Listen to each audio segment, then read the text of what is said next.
Dans cette vidéo, nous allons voir comment créer un tableau dynamique qui va nous permettre de récupérer les informations des surfaces des pièces. Alors ici, j'ai un plan du rez-de-chaussée d'une aile d'un bâtiment qui est orienté à 45 degrés. La première chose à faire va être de se positionner horizontalement face à ce bâtiment. Pour cela, je vais cliquer sur mon SCG, mon système de coordonnées général, que je vais déplacer comme ceci et que je vais transformer en SCU, en système de coordonnées utilisateur. Ensuite, je le place comme ceci et j'ai plus qu'à appliquer une rotation dans ce sens. Je pourrais, si je le souhaite, faire un clic droit sur mon SCU et l'enregistrer de manière à le retrouver.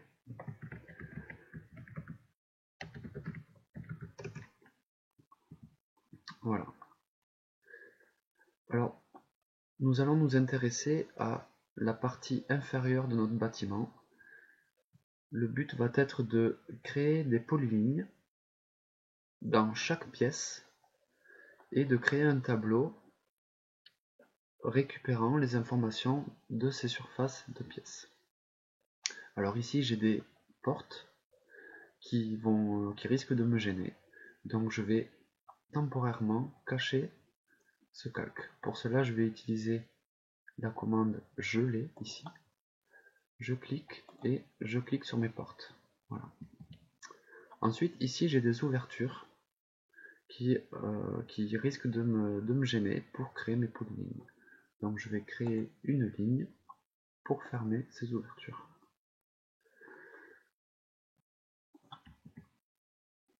Une ligne ici, barre espace pour rappeler la dernière commande, une ligne ici. Ensuite je vais créer le calque pour les surfaces.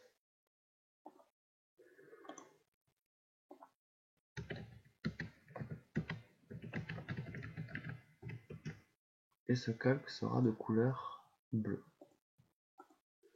Je rends ce calque au courant. Et maintenant je suis prêt à travailler. Donc AutoCAD dispose d'une fonction assez pratique qui est la commande contour. Donc je tape contour au clavier. Donc ici je m'apprête à faire une polyligne. Je valide. Là AutoCAD me demande de spécifier un point interne. Je clique dans ma pièce.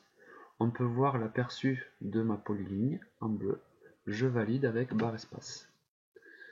De cette façon, j'ai bien créé une polyligne fermée avec l'air, avec l'information de l'air ici, et la polyligne est bien fermée. Donc c'est parfait, je peux continuer. Barre espace pour rappeler la dernière commande, barre espace, je clique, barre espace. Barre espace, je clique, barre espace. Et j'enchaîne.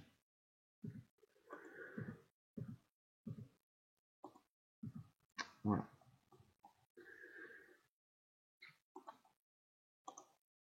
Celle-ci, je vais la mettre en premier plan. Voilà. Donc maintenant que nous avons créé nos polylignes, il va falloir faire un tableau récupérant l'information de l'air de ces polylignes. Alors je clique ici sur tableau. Ici je vais faire un tableau en spécifiant la fenêtre. Ce tableau aura deux rangées de colonnes et les rangées sont automatiques. Je valide.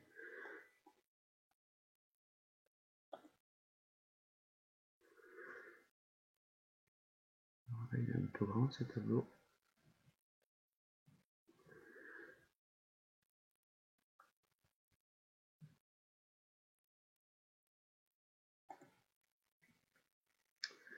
Alors, ici je vais appeler le titre surface. Ici ça sera les pièces. Et ici la valeur en mètres carrés. Ici je vais avoir la pièce 1, 2, 3, 4, 5. C'est ça, j'ai bien 5 pièces. 1, 2, 3, 4, 5. 5 pièces. Et un total.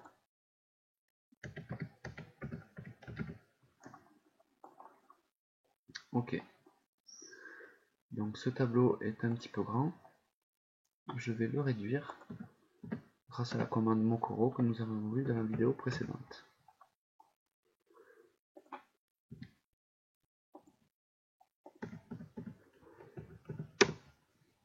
Voilà. Alors, ici je vais me placer dans cette cellule pour la pièce numéro 1. Et pour récupérer l'information de l'aire de ma polyligne, ici j'ai la fonction de champ. Je clique dessus et ici la catégorie d'objet va être de récupérer un objet.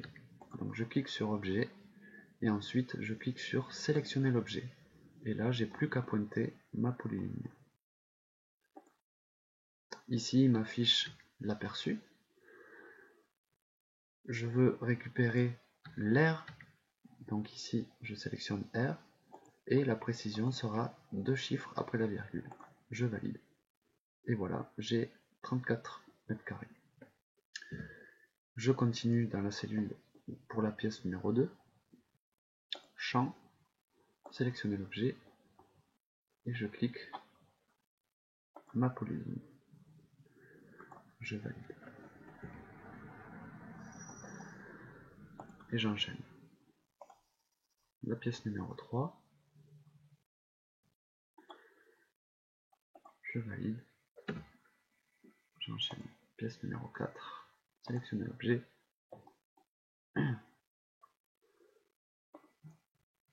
Je valide.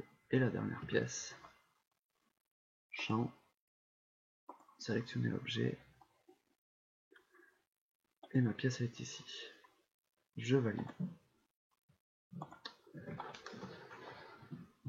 Donc, toutes les aires de mes pièces sont maintenant faites. Et pour créer mon total, je vais cliquer sur la cellule qui m'intéresse.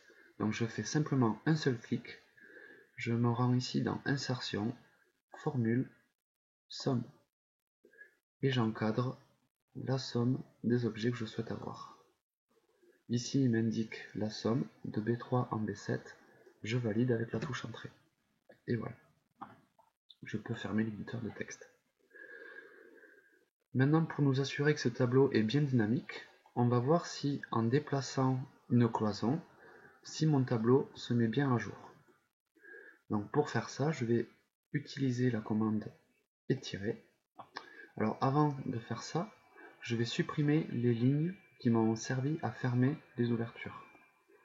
Pour cela, je vais activer ici, dans mes outils d'aide-au-dessin, la sélection cyclique, qui me permet de voir les objets les uns sur les autres. Je sélectionne la ligne et je la supprime. Pareil ici, je sélectionne la ligne et je la supprime. Maintenant, je vais déplacer cette cloison, par exemple, grâce à la commande étirer.